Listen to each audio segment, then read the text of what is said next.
A young girl was judged with death for refusing to lose her faith. The town stayed silent. But one man wounded by his past, strong in his heart, chose to speak. And that day, not just one life, but an entire order began to change. This is the story of those who didn't give in, of those who dared to say no without fear. We're just a few steps away from reaching 1,500 subscribers, and we'd be honored to have you with us. Thank you to every kind soul who's joined us so far. With your support, we share peaceful, heartfelt stories that warm the soul. If you enjoy calm, meaningful stories, don't forget to subscribe. You're part of this family now. Now, make yourself comfortable. It's time for the story. As twilight cast shadows over the town's rotting rooftops and frozen sidewalks, everything was silent, like the town was trying to forget its own sins. The church tower rose straight into the gray sky, but the cross on top was no longer leaning east, it was tilted west, as if even justice had lost its way here. In front of the tower door, a young girl was walking, barefoot, pressing down on the thin layer of snow. She was wearing only a white, paper-thin nightgown. It had slipped off her shoulders, and her arms, hanging down to her elbows, were shaking. Her name was Lena. Lena's wrists were tied with thick ropes ripped from old sacks. With each step, the rope scraped her more, leaving red rings of blood on her skin. Two men were walking behind her. One, in a black coat with a hard face, stayed silent, while the other carried a long sack. One of them had a rifle, but he didn't need to use it. Lena wasn't resisting. She had no tears left. She'd cried them all out during 2 days in the dungeon. Hunger, fear, and betrayal had left her like an empty shell. As they dragged her up the tower, the only thing she did was count quietly in her head, 17, 18. At the top of the tower, the man waiting was Father Matthias, the town's spiritual leader.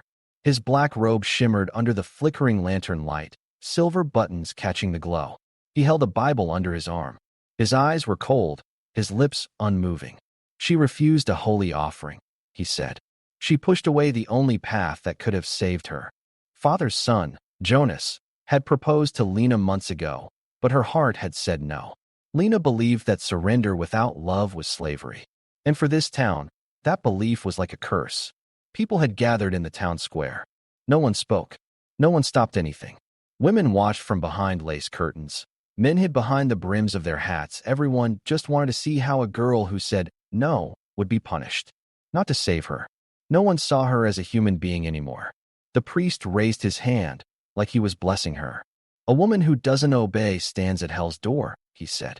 Then, from the corner, a voice broke the silence. That's enough. It wasn't a shout. It wasn't a threat. It was as clear and firm as stating a fact. The crowd turned their heads. It was the man who lived in the carpenter's hut on the edge of town, someone no one really knew much about.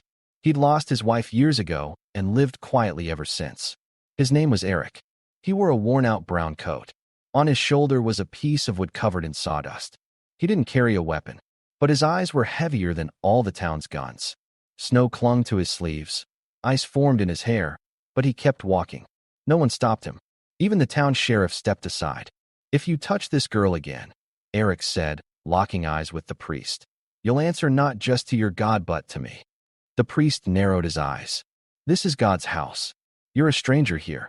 As Eric stepped past the church doors, he said, then God better speak fast. Because tonight, it won't be her blood that's judged but your silence. Up in the tower, Lena thought one more gust of wind might knock her down. Her feet were numb, her head was spinning. But that voice from below, the voice of a man whose name she didn't even know, it echoed through her like a wave in the dark. For the first time, someone didn't call her by name, they just spoke to her, like a human being. Then one of the men at the top of the tower hesitated. He dropped the rope in his hand. I didn't sign up for this, he said, voice trembling. I just fix fences.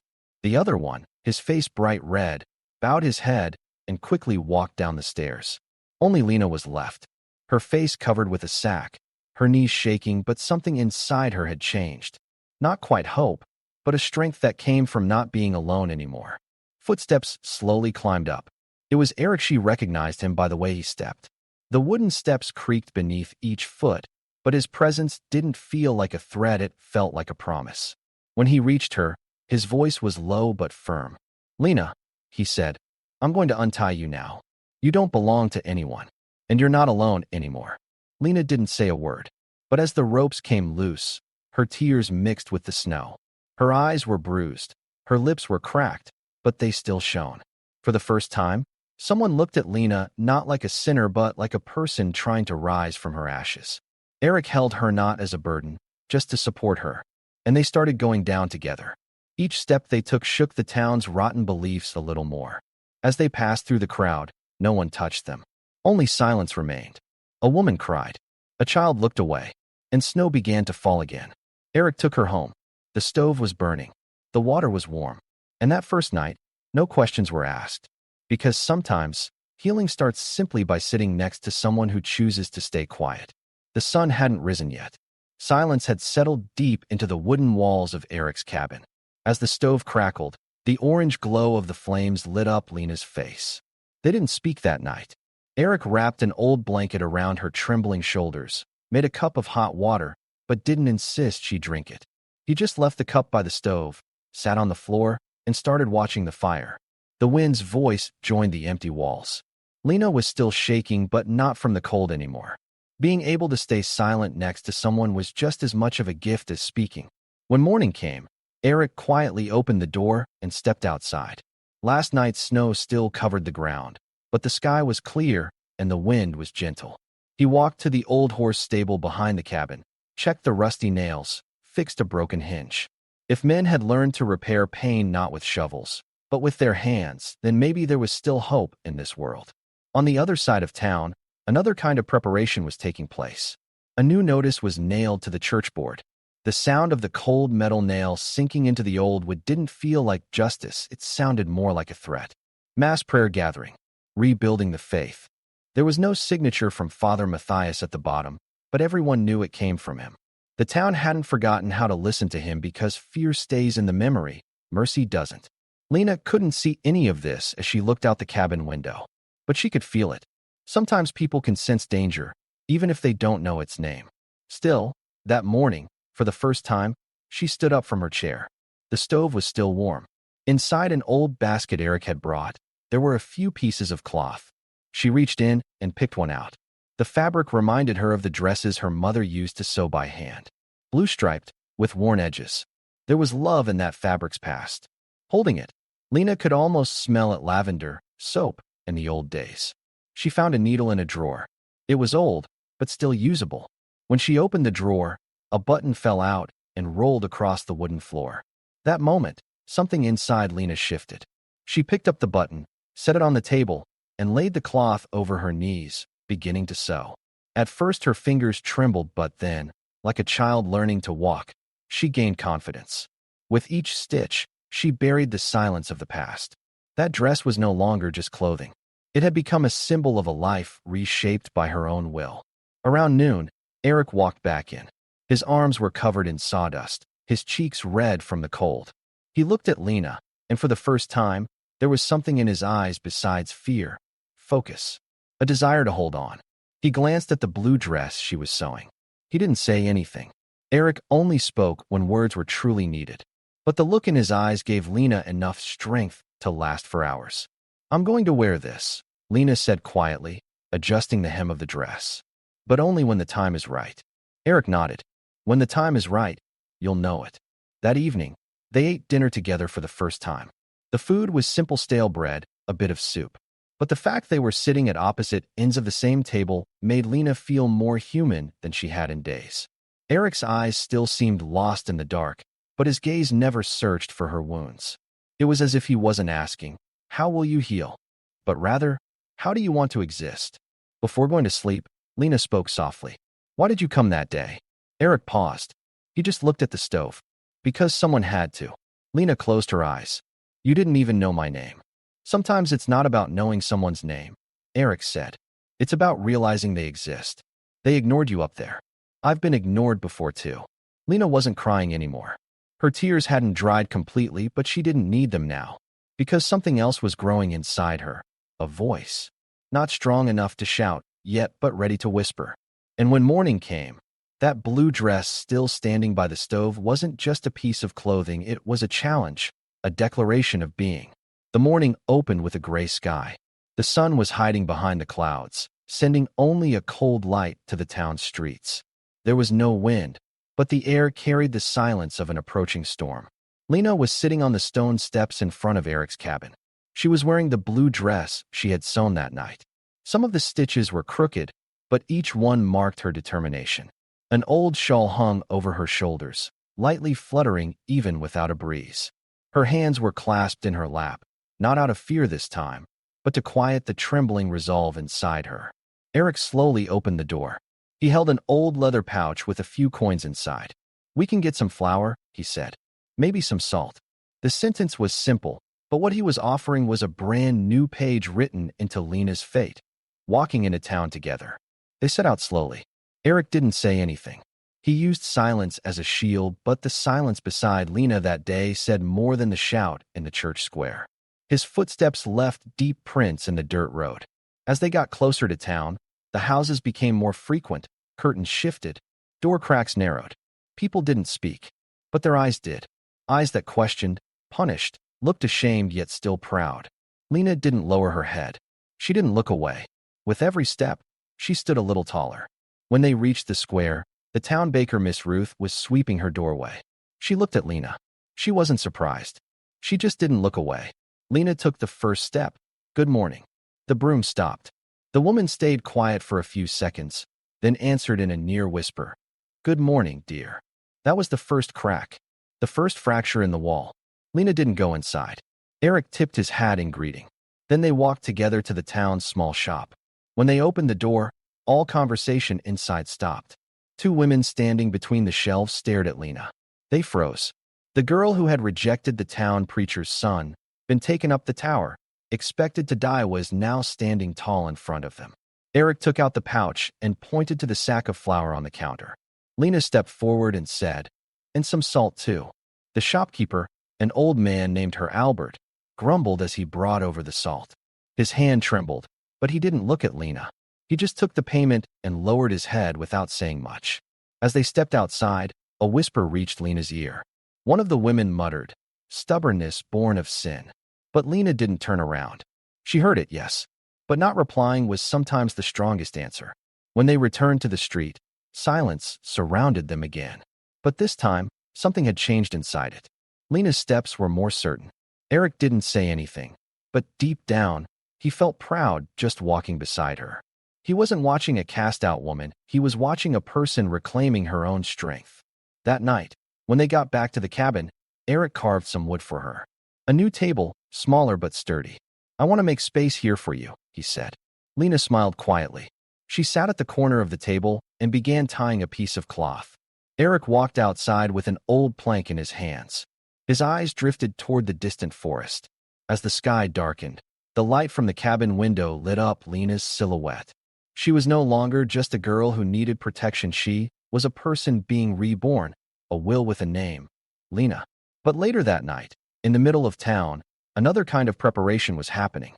In front of the church, a man posted a thick paper announcement. "Meeting, stopping the rebellion." The message was short, but poisonous. It didn't mention any names, but everyone knew who it was about. Those who heard it nodded. Those who saw it stayed silent. Some prayed. Some stayed quiet even though they knew she was innocent. Because in that town, the most common sin was silence. The next morning, Eric found a wooden box in front of the door. Inside was an old bottle, a bit of oil, and a letter. The paper had one sentence written on it. "Those who choose their own path walk alone." Eric folded the letter and brought the box inside. He didn't say anything to Lena. But that day, the stove burned hotter. And for the first time, Lena tried baking cookies in the kitchen. They were burnt, cracked, but their smell was full of hope. Eric ate them. He didn't leave a single one unfinished. And that night, as Lena looked at herself in the mirror, she whispered quietly to herself, "I chose this, without fear, and now, I'll keep walking." The church square in the town grew oddly busy just before sunset.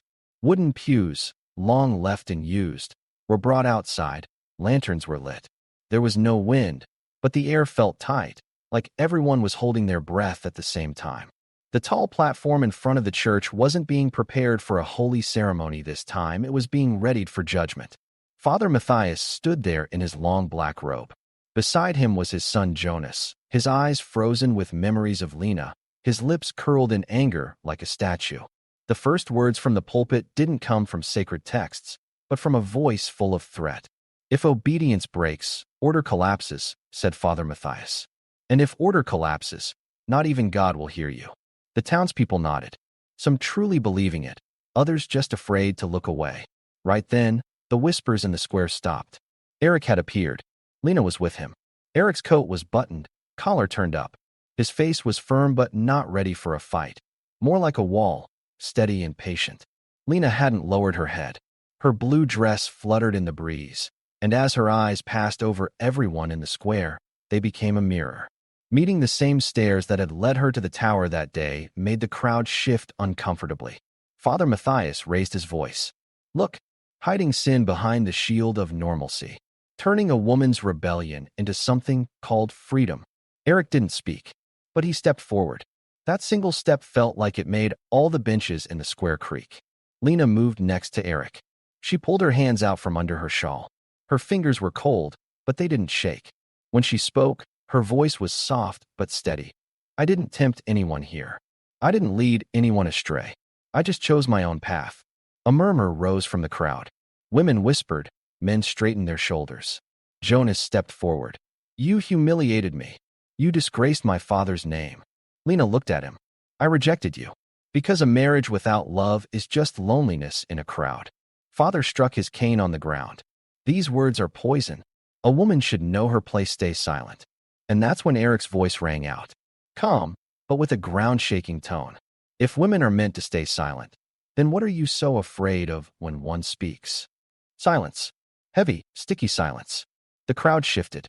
Miss Ruth, who had been standing in the back, sat down on a nearby chair. A young man gripped his hat tighter. Eric went on. "This girl, she just said no. She only wanted to make her own choice. Is that a sin? Then we've all lived in sin for years. Because everyone in your town has stayed silent. When my wife died giving birth, no one asked why. But now, when a girl wants to live, you're ready to stone her." Father's eyes were blazing.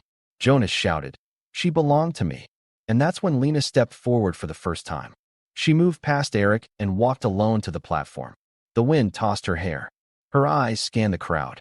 "I didn't belong to you, Jonas," she said. "I've never belonged to anyone. My mother once told me, if you don't use your voice, someone else will speak for you. I was silent the day I walked up that tower. I'm not anymore." A woman cried. Her tears fell silently. Miss Ruth stood up. "Enough," she said, her voice trembling but firm. "I was there. I saw how the girl was dragged away. You looked like you were praying, but your hands were carrying stones." Father lost control. Silenced that woman. But it was already too late. Eric stepped up beside Lena. He held her hand. Their joined hands, standing in the middle of the square, looked like a new kind of order. Silent, but revolutionary. "If a decision is to be made here today," Lena said, "don't make it for me. Make it for your own conscience. I've already made mine. I'll choose my life. I'll put love before control. And I will never love through fear." The murmuring returned. Some faces softened, others hardened even more. But Lena had spoken, and once a word is said, it can't be taken back. That night, the church was quiet. But in the cabin, the crackling of the fire by the stove had never sounded so alive.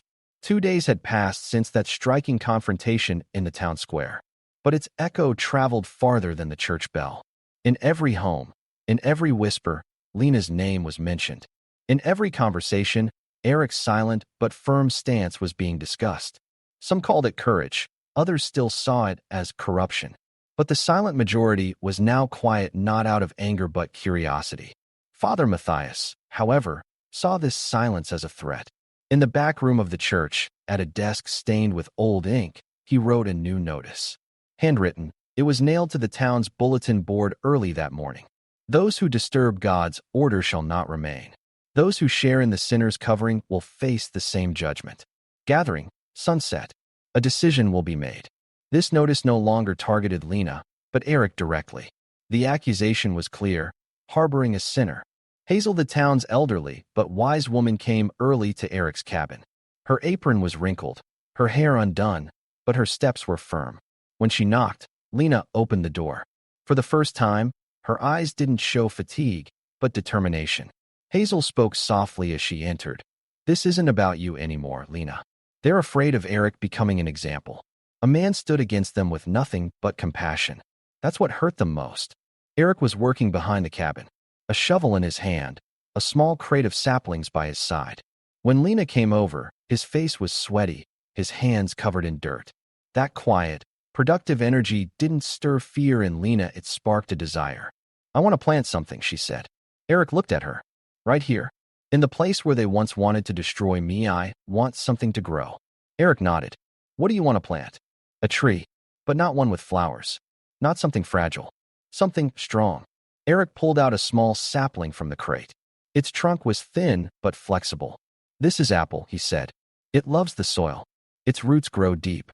It doesn't break easily. The cold can't hurt it. It learns to sustain itself. They dug the earth together. As Lena knelt down, digging with her hands, something poured out of her, not the weight of the past, but a feeling of freedom. As they placed the sapling in the ground and covered it with soil, a lump rose in her throat. This is my place now, she said. This is our place. Eric corrected her. They didn't speak the rest of the day, but they worked side by side. Eric taught her how to carve wood, how to hold a chisel, how a planer smooths timber. Lena's first attempts were crooked, but her hands gradually learned. By evening, her fingers were blistered, her hair full of sawdust, but there was a light in her eyes that hadn't been there in days. That night, for the first time, Lena baked a loaf of bread with her own hands. When Eric tasted it, he nodded. Too salty, but the texture's good, he said. Lena laughed, and that laugh turned into the first gentle smile Eric had shown. But the letter left at the door that night changed everything again. Inside a small envelope was a single sentence. Those who defy God will answer before the people. No signature, but the handwriting was familiar. Eric folded the paper and tossed it into the stove. As the flames swallowed it, he turned to Lena. What do you want to do tomorrow? Lena looked out the window. Her blue dress was still hanging there. But now, it wasn't just a memory, it was a symbol. I'll go, she said. But this time, my head won't be lowered. When morning came, Lena found a new wooden sign Eric had made. Her name was on it, Lena May. Beside the letters, a small flower had been carved. Lena ran her fingers over it. This sign wasn't a gravestone, it was a beginning. At sunset, they went to the gathering.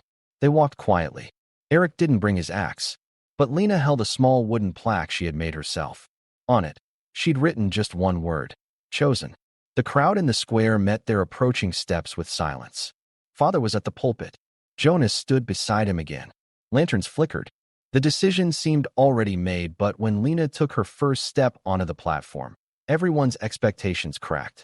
If my desire to live is against God, Lena said, then what you're all living isn't faith, it's fear. A man stood up. You've broken the order. Lena locked eyes with him. All I did was carve my own path. If that feels like a threat to you, then it only shows how weak your order really is. Silence. Then a single clap. From Miss Ruth. Then someone else. The crowd began to split, but this time, Lena was no longer alone. When the gathering ended, the square wasn't empty, but it was silent. The crowd hadn't dispersed, only their thoughts had. Father Matthias was left alone on the pulpit. Everything he said had been rendered powerless by Lena's simple plaque that read, chosen. That night, no bells rang. No ceremony took place. For the first time, the town spent a holy night in silence. When Lena and Eric returned to the cabin, they didn't say a word to each other. The talking had been left in the square. This silence wasn't from pain, but the rest that follows a battle fought to the end. Eric tossed a bit more wood into the stove. Lena reached for the blue mug on the hearth. The water inside was still warm. She looked out the window. It wasn't dark anymore, misty, but no longer dark. The next morning, Lena didn't braid her hair. She put on her blue dress and slipped on her boots. Eric was waiting for her by the door. He held a pair of wooden chairs in his hands. Lena squinted slightly. What are we doing? Today we're not going to build anything, said Eric. We're just going to stay where we are, but together. They walked to the clearing at the edge of the forest. Right next to the apple sapling, they placed the two chairs. They sat down. The tree swayed its thin branches in the wind, but its roots had already sunk deep into the soil. Lena dug her fingers into the dirt. I never got to thank anyone, she said. Not Hazel, not you. Not even those who didn't look away that day in the square. Eric nodded. Sometimes a thank you is building a home. Sometimes it's sharing bread, and sometimes it's just staying. In that moment, Lena turned to Eric. In her eyes, she was no longer just a girl trying to survive. There was now a companion, a partner, a builder. "I want to stay with you," she said, "but not in a wedding hall, not in front of a crowd, not between walls." Eric parted his lips, then closed them. "Then where?" Lena smiled. "Here, under this tree, on the ground where a choice was born." A few days later, Hazel came by. She held a sack with an old book inside. "You didn't write anything down, but I heard," she said. "A marriage vow doesn't always need paper. Sometimes it's carved into the heart. But there must be a promise." Eric and Lena stepped under the tree. Hazel took their hands. She opened the book. It was worn, pages missing but still sacred. "Will you treat your responsibility to each other not as a burden, but as safety?" Hazel asked. Lena's voice was clear. "It already is. This home is built not from walls, but mercy. Will you protect it?" Eric nodded. "We'll build it together." That day, Eric placed a ring he had made on Lena's finger. It was carved from simple wood. In the center was a small notch crafted from a piece of the apple sapling's trunk. Lena looked at the ring. "Now a part of you will always be in my hand," she said. That night, it rained. Not heavy but cleansing. The raindrops tapping the roof filled the cabin's silence like music. As Lena sat by the stove, she flipped through the old hymn book Eric had brought. On a torn page, she found a handwritten sentence. "God blesses hearts, not houses." A year later, the apple tree in Lena and Eric's garden bloomed. White flowers, fragile, but stubborn. Every morning, Lena woke up and walked to the window to look at them. She watered them, tied their branches. That tree didn't just bear fruit, it bore witness to resistance and a choice made. The town no longer saw Lena as a stranger. Not everyone became a friend, but no one remained an enemy. Miss Ruth often brought cookies. Hazel taught her how to make soap. Eric built Lena a new workshop. Lena was no longer just someone who survived, she was someone who built a life. And one day, in her workshop, Lena carved a wooden sign for Eric. It read, "Sanctuary, the voice of the quiet, the path of the alone." Eric hung the sign on the door of the house. That day, he turned to Lena and said, "Some people become a home. You became home to me." And Lena didn't hide her tears. Because these tears weren't from pain, they flowed from a heart that had finally found its place. The Yindi, by the way, we noticed something small. Most people who watch these stories aren't actually subscribed to the channel. Maybe we get caught up in the moment or just forget to hit the button. But your support truly helps us keep creating stories like this. If this story moved you, don't forget to like the video, share your thoughts in the comments, and subscribe to the channel.